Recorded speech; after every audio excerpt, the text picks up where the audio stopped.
Juliette Gordon Low was an amazing woman of courage, tenacity, and creativity. She was an independent woman who was full of ideas. Juliette McGill Kinsey Gordon was born on October 31st, 1860, in Savannah, Georgia. She was the second of 6 children born to William Washington Gordon and Eleanor Kinsey Gordon. The minute that she was born, she was immediately given her lifelong nickname, Daisy, by her uncle. She grew up and went to school during the Civil War.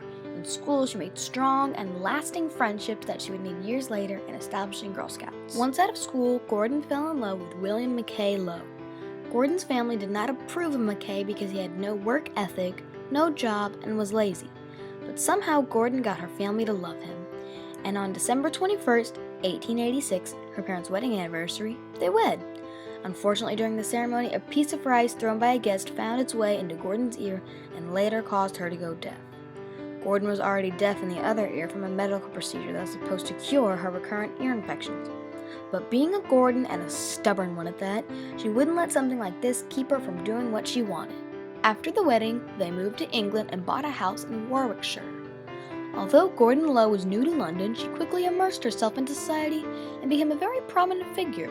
That was until her husband's affairs became too much and he wanted a divorce. However, Low died before the divorce could be completed. Now with no husband and no purpose, Gordon Low began to search for one. On May 11, 1911, Gordon Low's purpose found her. At a luncheon in London, Gordon Low was introduced to Sir Robert Baden-Powell.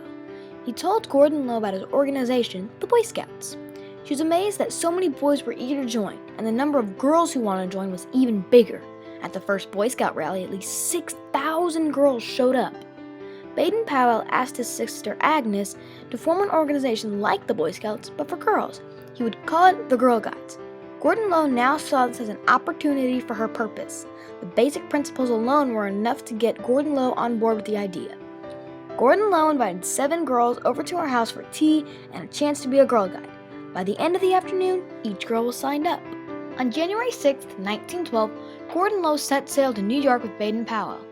After disembarking the ship, she hopped on a train headed for Savannah. In Savannah, Gordon Low called her cousin, Nina Anderson Pate. "Come right over," she shouted into the telephone. "I've got something for the girls of Savannah and all America and all the world, and we're going to start tonight." Pape was told about the Boy Scouts and Girl Guides, Miss Agnes Baden-Powell, the original leader of the Girl Guides, the patrols that Gordon Low had created in Great Britain, and all the girls who had joined Girl Guides. But mainly, Gordon Low was excited about what she was going to teach her girls. She wanted to tear down the idea that women were just supposed to cook and clean. Her idea of a true girl was one that took action.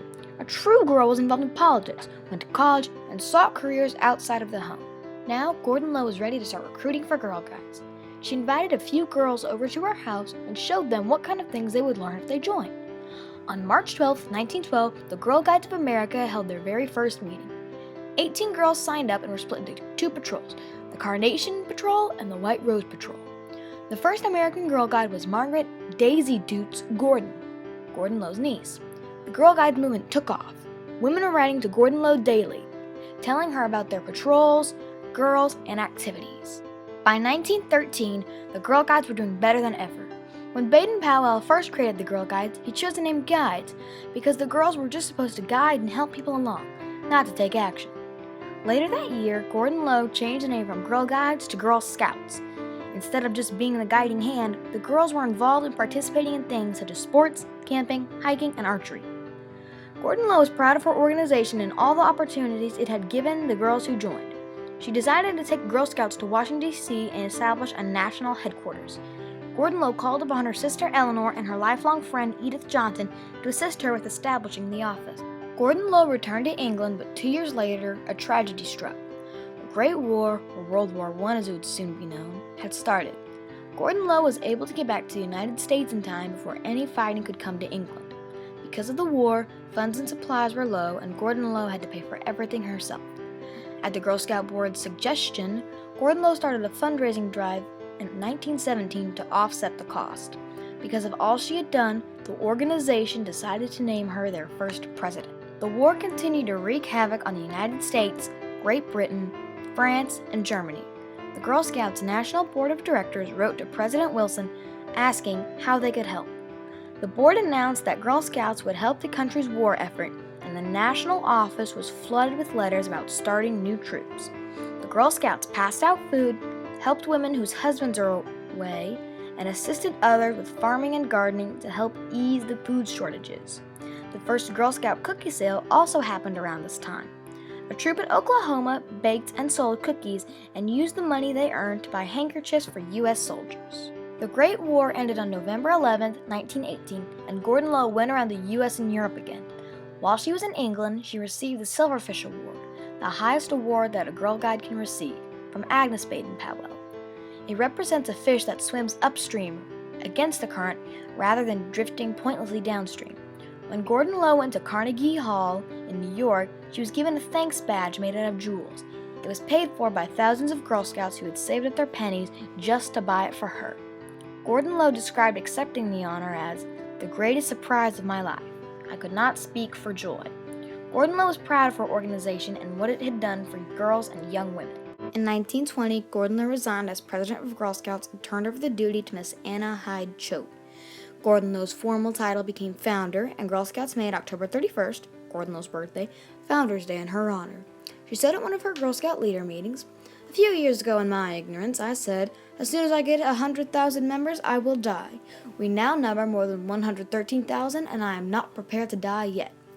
This foreshadowed something that would happen to the Girl Scouts' beloved leader. In 1923, Gordon Low was diagnosed with breast cancer. She told no one about her condition. Even with her cancer, she continued to promote Girl Scouts. On May 5, 1926, at Camp Edith Macy, Gordon Low hosted the 4th International Meeting of Girl Guides and Girl Scouts. At the end of the camp, the girls began to wonder, how would a girl in Germany keep in touch with a girl from Canada or Belgium? One French girl suggested that Girl Scouts set aside one day each year for all the Girl Scouts and Guides to think and remember their international friends. The Scouts and Guides set aside February 22nd as Thinking Day and later renamed it World Thinking Day. Once the camp was over, Gordon Low went to a hospital to be treated for her cancer. Even in her declining health, she visited her sister Eleanor in New Jersey. Her brother Arthur found out the truth about Gordon Low's condition. He told the family, "Daisy has only 6 weeks to live." The news spread like wildfire. Gordon Low received notes of love and admiration from Girl Scouts, friends, and family. She laughed at how many flowers she was getting, saying, "There won't be any left for the funeral if this keeps up." On January 16th, Gordon Low edited her will. The very last paragraph of her will reads, "I trust I have left no enemies, and I leave and bequeath to my family, my friends, especially my beloved Girl Scouts."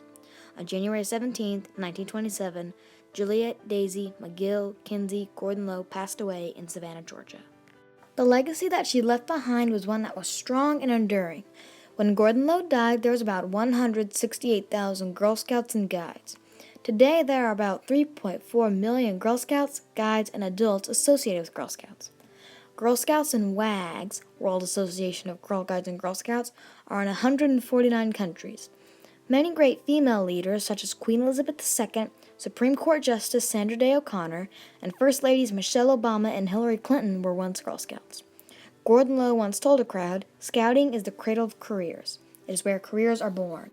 On April 26, 2012, Gordon Low's lifetime of service and achievement was recognized by President Obama by posthumously awarding her the Presidential Medal of Freedom.